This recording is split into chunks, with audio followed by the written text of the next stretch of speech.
Halo teman-teman semua, pada kesempatan kali ini saya akan mengajak teman-teman semua untuk belajar sejarah gereja dunia. Pada kali ini kita akan belajar tentang Arianisme dan Nestorianisme. Untuk pembahasan lebih lanjut, mari saksikan videonya. Baik teman-teman, sekarang kita masuk ke pembahasan yang pertama. Yang pertama adalah kita akan membahas tentang apa itu Arianisme. Arianisme adalah sebuah ajaran Kristen yang dianggap sesat oleh gereja ortodoks karena menyimpang dari ajaran resmi tentang keilahian Yesus Kristus.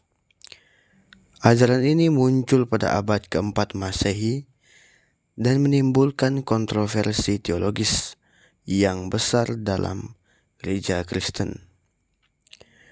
Melalui tokoh seperti Athanasius dari Alexandria, menolak keras ajaran Arius. Mereka menegaskan bahwa Yesus Kristus adalah sehakikat atau homoiousios dengan Bapa, bukan hanya mirip sehakikat atau homoiousios. Yesus adalah Allah yang sejati, kekal bersama Bapa, dan bukan ciptaan. Ajaran Arianisme menegaskan bahwa Yesus Kristus tidak setara dengan Allah Bapa. Menurut Arius, hanya Allah Bapa yang benar-benar kekal dan tidak diciptakan. Yesus atau Sang Firman yang kita sebut Logos diciptakan oleh Bapa sebelum segala zaman, sehingga pada suatu waktu ketika anak belum ada, Yesus adalah makhluk ciptaan tertinggi. Meski Yesus memiliki kedudukan mulia, Arius tetap menganggapnya sebagai ciptaan, bukan sebagai Tuhan sejati. Artinya Yesus bukan Allah dalam arti yang sejati dan kekal. Penolakan terhadap doktrin Trinitas, Arianisme tidak menerima bahwa Allah adalah tiga pribadi, Allah Bapa, Anak, dan Roh Kudus, yang setara dan sehakikat. Sebaliknya, Arius menganggap hanya Bapa yang benar-benar Allah. Ajaran Arius bertujuan untuk menjaga keesaan Allah, tetapi ia mengorbankan keilahian Yesus yang sangat bertentangan dengan iman Kristen Ortodoks. Baik teman-teman, sekarang kita masuk ke pembahasan yang kedua, yaitu apa arti Nestorianisme. Nestorianisme adalah ajaran teologi yang dikembangkan oleh Nestorius, Patrik Konstantinopel pada awal abad kelima, sekitar tahun 428 Masehi. Ajaran ini menimbulkan kontroversi yang besar karena berkaitan dengan kristologi, yaitu pengajaran tentang pribadi dan natur Kristus. Nestorius, Patrik Konstantinopel, adalah tokoh utama yang mempopulerkan ajaran ini. Nestorius menolak gelar Theotokos atau pembawa Allah yang diberikan kepada Maria, ibu Yesus. Ia lebih memilih istilah Christotokos atau pembawa Kristus. Ia mengajarkan bahwa dalam diri Yesus Kristus terdapat dua pribadi atau prosopa yang terpisah, pribadi ilahi atau logos dan pribadi manusia atau Yesus.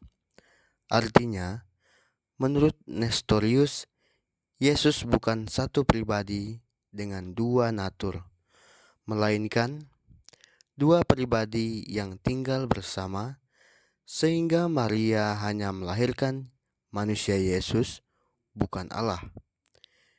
Gereja Ortodoks, atau khususnya yang dikembangkan oleh Santo Cyrillus dari Alexandria, menegaskan bahwa Yesus Kristus adalah satu pribadi atau hipopostasis yang memiliki dua natur atau ilahi dan manusiawi, yang tidak terpisahkan dan tidak tercampur. Nestorianisme mengancam keutuhan pribadi Kristus karena ia ada dua pribadi, maka tidak ada kesatuan yang sejati antara Allah dan manusia dalam Kristus.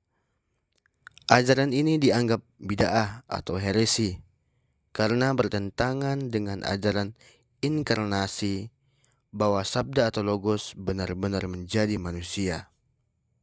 Baik, sekarang kita masuk ke tokoh-tokoh pada zaman pastristik atau para apologetik yang dengan giat membela iman Kristiani dari ajaran Arianisme dan Nestorianisme.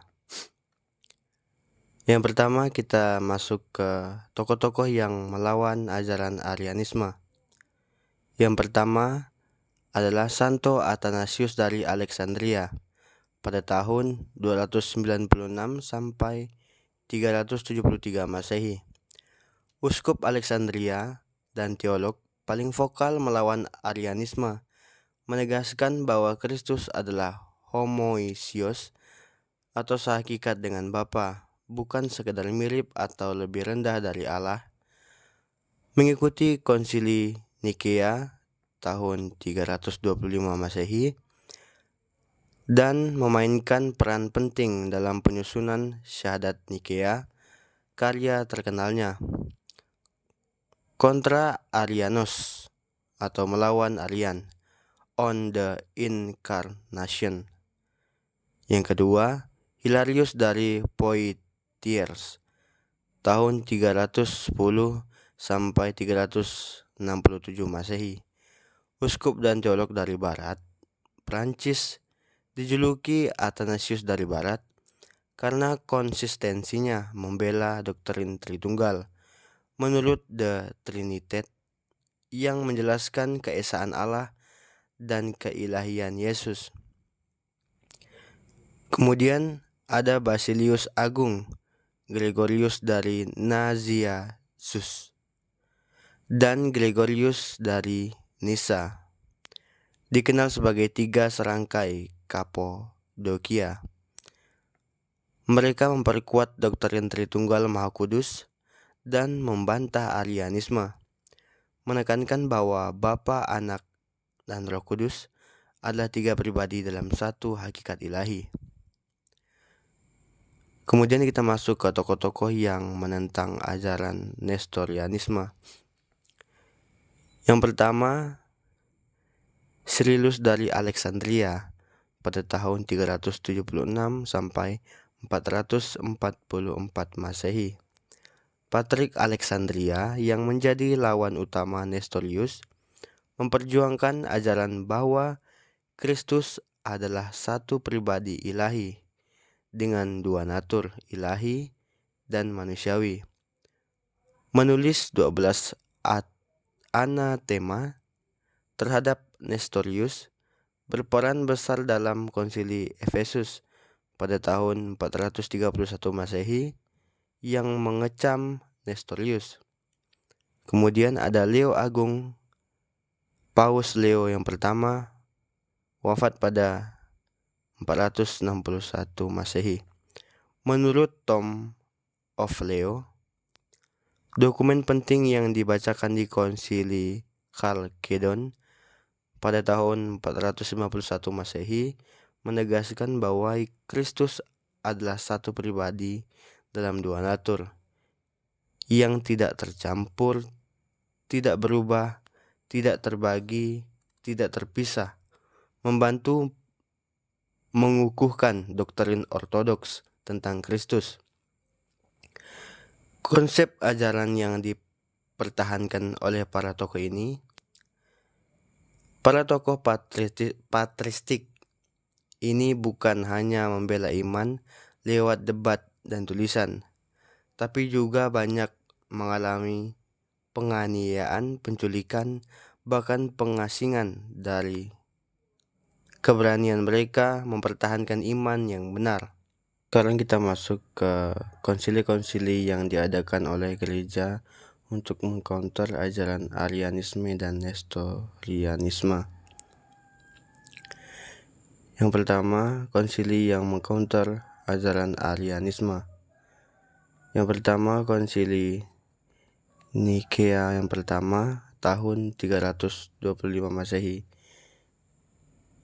Bertujuan untuk menanggapi ajaran Arius yang mengajarkan bahwa Yesus diciptakan dan bukan Allah sejati. Pemimpin saat itu Kaisar Konstantinus yang pertama, berlokasi di Nisea, sekarang Iznik, Turki. Pokok pembahasannya tentang menetapkan bahwa Yesus Kristus adalah homousios atau sehakikat dengan Bapa. Disusun syahadat Nisea yang menegaskan keilahian Kristus. Ajaran Arius dikutuk dan pengikutnya dianggap bid'ah atau heretik. Ajaran yang menentang Arianisme yang kedua yaitu Konsili Konstantinopel yang pertama tahun 381 Masehi. Tujuannya menyempurnakan syahadat Nikea dan menghadapi lanjutan ajaran Arianisme. Dan untuk semi-Arianisme, pemimpin saat itu Kaisar Theodosius yang pertama, bertempat di Konstantinopel yang sekarang Istanbul, Turki. Ini pokok ajarannya, menegaskan keilahian Roh Kudus melengkapi syahadat Nisea menjadi syahadat Nikea Konstantinopel yang kita kenal sekarang, memperkuat doktrin Tritunggal Maha Kudus. Kemudian kita masuk ke bagian yang kedua, yaitu ajaran yang mengcounter Nestorianisme. Yang pertama, Konsili Efesus pada tahun 431 Masehi yang bertujuan untuk menanggapi ajaran Nestorius yang memisahkan pribadi Kristus dan menolak Maria sebagai Theotokos atau Bunda Allah. Pemimpin saat itu Kaisar Theodosius yang kedua dipimpin oleh Cyrillus dari Alexandria yang berlokasi di Efesus sekarang yang kita kenal dengan Turki. Ini pokok ajarannya, menetapkan bahwa Yesus Kristus adalah satu pribadi dengan dua natur, ilahi dan manusia.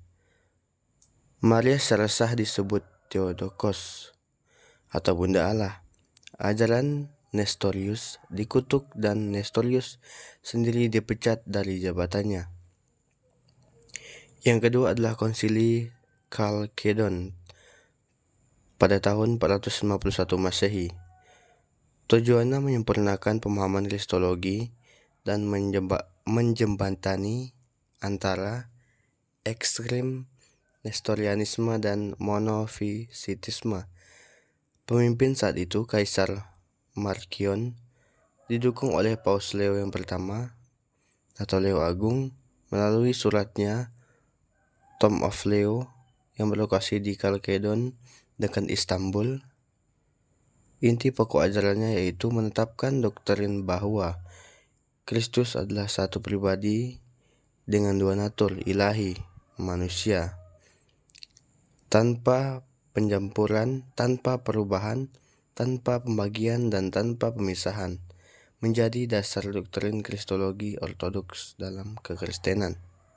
Baik teman-teman sekalian, semoga apa yang kita pelajari pada hari ini dapat menambah wawasan kita dan dapat membuat kita lebih paham tentang ajaran Arianisme dan Nestorianisme. Semoga video tadi bermanfaat bagi kita semua. Sampai berjumpa di video selanjutnya.